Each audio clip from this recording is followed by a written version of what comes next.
શિવરાત્રી પર્વની ઉજવણીને લઈને સમગ્ર દેશની સાથે ધાનેરાના રામેશ્વર મહાદેવના મંદિરે મહાદેવના ભક્તોની ભીડ ઉમટી છે। હર હર મહાદેવના નાદથી રામેશ્વર મહાદેવનું મંદિર ચોક ગુંજી ઉઠ્યો છે। બોલો રામેશ્વર ભગવાન કી જય। દર વર્ષની જેમ આ વખતે પણ મહાશિવરાત્રિનો રામેશ્વર મહાદેવ પ્રસંગ ઉજવવામાં આવે છે, જેમાં શિવ ભક્તોની લાઈન કતાર લાગે છે અને અહીંયા પણ મંદિરમાં આયોજન તરીકે ભાંગણી પ્રસાદીનું વિતરણ કરવામાં આવે છે। આખો દિવસ ભાંગણી પ્રસાદીનું વિતરણ કરવામાં આવશે અને દરેક ભક્તો અહીંયા આવી અને શિવ મહિમા ગાય અને ભગવાનના ગુણ ગાય છે। અને રાત્રે પણ અહીંયા અમારે ભજનનું અને ડાયરાનું આયોજન કરેલ છે, એટલે રાત્રે પણ દરેક ધર્મપ્રેમી જનતાને ખાસ જણાવવાનું કે ભાઈ તમે રાત્રે અહીંયા આવો અને ભજનનો લાભ લો।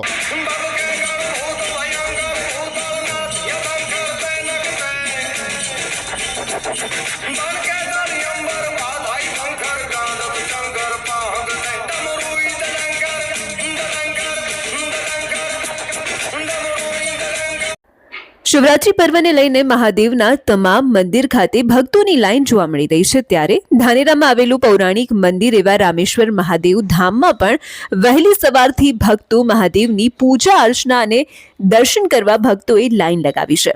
વર્ષો જૂના મંદિર એવા રામેશ્વર મહાદેવ સાથે લોકોની આસ્થા જોડાયેલી છે। શિવરાત્રી પર્વને લઈને મંદિર ટ્રસ્ટ દ્વારા મહાપ્રસાદ શિવજીના પ્રસાદ રૂપે ભાંગ અને સાંજે ભજન સત્સંગનું પણ આયોજન છે। નાના મોટા અનેક લોકોની સાથે મહિલાઓ દ્વારા મહાદેવને જળાભિષેક પણ કરવામાં આવી રહ્યો છે। આખું કેમ્પસ હર હર મહાદેવના નાદથી ગુંજી ઉઠ્યું છે।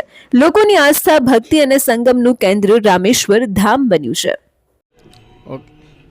અમારા ધાનેરાની અંદર અહીં આ પૌરાણિક મંદિર આવેલું છે ભગવાન શિવનું, જ્યાં મોટી સંખ્યામાં ભાવિ ભક્તો આવે છે અને અહીં આવનાર તમામ ભાવિ ભક્તોની મનોકામનાઓ પૂર્ણ થાય છે।